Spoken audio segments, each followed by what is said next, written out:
Hello guys, magandang tanghali. Pupunta yan magsusuyo dun sa bukid niya. Ang init-init, alauna pa lang ngayon. Hello guys, magandang hapon.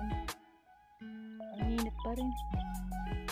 Alas 4, ang oras na ba ngayon? 3:52, pero ang init, grabe.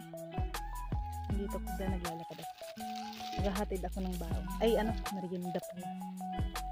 Kasi kanina, umalis siya alauna. Ang init. Di siya nagdala ng merienda. Sabi niya, tudal ko daw siya ng merienda. Ayun na, naghihintay nga ako. Ang init. Ang layo ng nilakad. Galing dun. Galing dun. Ang layo talaga. Sa grabe ang init.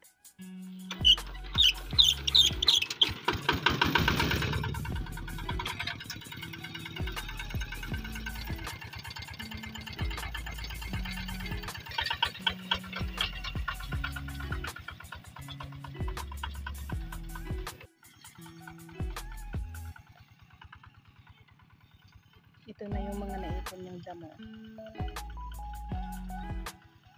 Yan ang purpose ng pang-ipon sa mga damo.